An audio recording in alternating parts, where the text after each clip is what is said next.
She was a pretty, young lady, born as if through an error of destiny, into a family of clerks. She had no means of becoming known. She allowed herself to marry a petty clerk, in the office of the Board of Education. She was simple, but she was unhappy. She felt that she was born for all good things and luxuries. She suffered from the poverty of her apartment, the shabby walls, and the worn chairs. All these things tortured and angered her. When she seated herself for dinner, opposite her husband. Oh, the good pot pie. I know nothing better than that. She would think of attractive dinners, of shining silver. She thought of the excellent food served in marvelous dishes. She had a rich friend, who was her schoolmate, Madame Forestier. But she didn't like to visit Madame Forestier, because, looking at her richness, she would suffer. She would cry for days after visiting her friend. One day, her husband came home, with a large envelope in his hand. Here is something for you. She quickly drew out a printed card, on which were inscribed these words. The Minister of Public Instruction, and Madame Georges Ramponneau, ask the honor of Monsieur and Madame Loisel's company. Monday evening, January 18th, at the Minister's residence. M stands for Monsieur, that is, Mr. MME stands for Madame, that is, Mrs. Means, both were invited to the Minister's party. Instead of being delighted, as her husband had hoped, Madame Loisel threw the invitation upon the table. What do you suppose I want with that? But, my dearie, I thought it would make you happy. You never go out. And this is an occasion, and a fine one. Everybody wishes one, and it is very select. Not many such occasions are given to employees. What do you suppose I have to wear, to such a thing as that? Why, the dress you wear when we go to the theater. It seems very pretty to me.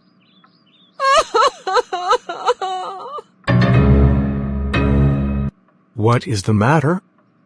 What is the matter? Nothing. Only I have no dress, and consequently, I cannot go to this affair. Give your card to some colleague, whose wife is better fitted out than I. Let us see, Matilda. How much would a suitable costume cost? Something that would serve for other occasions as well. Something very simple?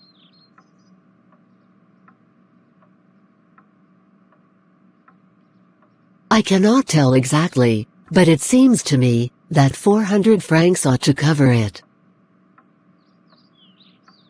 He turned a little pale, because he had saved exactly 400 francs to buy a gun, so that he might be able to join some hunting the next summer with some friends. However, he decided to sacrifice his joy to satisfy his wife. Very well. I will give you 400 francs. But try to have a pretty dress. The day of the ball approached. But Madame Loisel seemed sad, disturbed, anxious, vexed, annoyed. What is the matter with you? You have acted strangely for 2 or 3 days.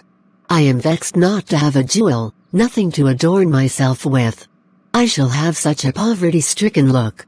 I would prefer not to go to this party. You can wear some natural flowers. In this season, they look very chic. Chic, fashionable. No.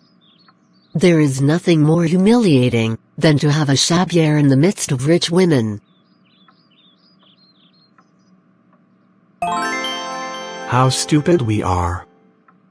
Go and find your rich friend, Madame Forestier, and ask her to lend you her jewels. It is true. I had not thought of that. The next day, she went to her friend's house. I have to go to a party, and I don't have a jewel. Madame Forestier went to her closet, took out a large jewel case, brought it, opened it, and said, "Choose, my dear." She tried some jewels before the mirror. Have you nothing more? Why, yes. Look for yourself. I do not know what will please you. Suddenly, she discovered, in a black satin box, a superb necklace of diamonds. Her hands trembled as she took it out. She placed it about her throat against her dress, and was ecstatic. Can you lend me this? Only this? Why? Yes, certainly.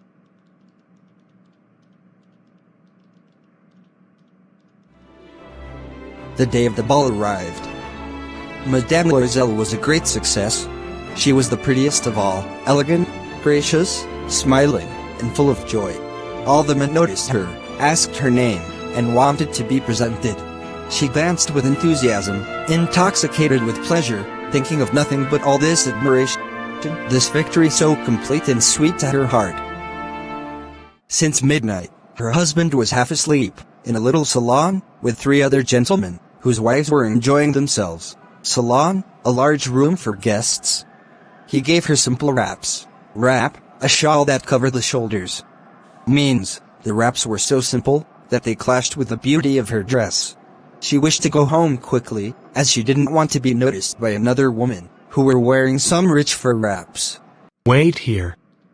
I am going to call a cab. She wouldn't listen, and went down the steps rapidly. There's no carriage. They walked along toward the river, hopeless, shivering. It was about 4 o'clock in the morning. Finally, they found an old carriage. It took them right to their apartment. I have to be at office by 10 o'clock. She removed the wraps in front of the mirror, for a final view of herself in her glory, in the elegant dress. What is the matter? I no longer have Madame Forestier's necklace. What? How is that? It is not possible. And they looked in the folds of the dress, in the pockets, everywhere. They could not find it. You are sure you still had it, when we left the minister's house? Yes, I felt it as we came out. And if you had lost it in the street, we should have heard it fall. No. It must be in the cab. Yes, it's possible. Did you take the number? No. And you, did you notice what it was? No. I am going over the track where we went on foot, to see if I can find it. And he went, trying to find the necklace. But, he found nothing, and around 7 o'clock, he returned. He went to the police, to the cab offices, and he put an advertisement in the newspapers, offering a reward to the person who finds the necklace. In the evening, Loisel returned, and he had discovered nothing. I couldn't find it. We need more time. Write to your friend, that you have broken the clasp of the necklace, and that you will have it repaired. That will give us time. Clasp, a piece of metal, that connects 2 ends of a necklace. She wrote to her friend. For some days, they tried. At the end of the week, they had lost all hope. We must replace this jewel. In a shop of the Palais Royal, they found a necklace of diamonds, which seemed to them exactly like the one they had lost. How much for this necklace? It is 40,000 francs. You can get it for 36,000 francs. 36,000. Loisel had 18,000 francs, which his father had left him. How did they arrange the other 18,000 francs? He borrowed them. He made disastrous promises, took money from usurers, and the whole race of lenders, usurers, who lend money on a high rate of interest. Then, he went to get the new necklace. Madame Loisel returned it to Madame Forestier. You should have returned them sooner, for I might have needed them. Madame Loisel feared that Madame Forestier would open the jewel box. What would she think, if she should perceive that it was a new jewel? What should she say? Would she take her for a robber? Thankfully, Madame Forestier didn't open the jewel box. Problem solved? No. They had to pay the debt. 18,000 francs, with interest. Madame Loisel did her part heroically. They sent away the maid, changed their house, and rented some rooms in the attic, the space between roof and ceiling of the house. She learned the unpleasant work of a kitchen. She washed the dishes, washed the clothes, and hung them on the rope to dry. She took down the garbage to the street each morning, and brought up the water. And, dressed like a common woman, she went to the grocer's, the butcher's, and the fruiterer's, with her basket on her arm, shopping, arguing for the last sou of her money. Sou, a French coin of low value. And what did her husband do? He worked evenings, putting the books of some merchant in order, and nights, he often did copying, 5 sous a page. And this life lasted for 10 years. They had restored all the debt. Now, Madame Loisel seemed old. She had become a strong, hard woman, simple woman of poor household. Her hair badly dressed, her skirts twisted, her hands red, and she spoke in a loud tone. And sometimes, when her husband was at the office, she would seat herself before the window, and think of that evening party in those days, of that ball, where she was so beautiful, and so praised.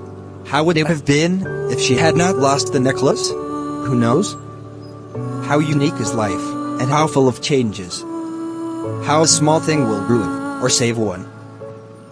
One Sunday, when she was taking a walk in the Champs-Élysées, Champs-Élysées is a famous road in Paris, she suddenly noticed a woman, walking with a child. It was Madame Forestier, still young, still pretty, still attractive. Madame Loisel was affected. She is Madame Forestier. Should I speak to her? Yes, certainly. And now that I have paid, I will tell her all. Why not? Good morning, Jane. But, madam, I do not know, you must be mistaken. No, I am Matilda Loisel. Oh, my poor Matilda. How have you changed? Yes, I have had some hard days since I saw you, and some miserable ones. And all because of you. Because of me? How is that? You remember the diamond necklace that you loaned me to wear to the minister's ball? Yes, very well. Well, I lost it. How is that, since you returned it to me? I returned another to you, exactly like it. And it has taken us 10 years to pay for a diamond necklace. You can understand that it was not easy for us, who have nothing. But it is finished, and I am decently content. You say that you bought a diamond necklace to replace mine. Yes. You did not perceive it then? They were just alike.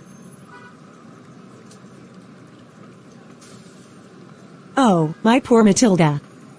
Mine were false diamond. They were not worth over 500 francs. What? Means, Madame Loisel bought a diamond necklace worth 36,000 francs, to replace Madame Forestier's necklace, which was not diamond, and which was not even worth 500 francs. And the Loisels worked for 10 years to pay the debt. What do you think would happen then? Would Madame Forestier return the diamond jewel to Madame Loisel? Would Loisels get the same life they were living 10 years back? Please like and share this video. And subscribe my channel for more such animations. Bye bye.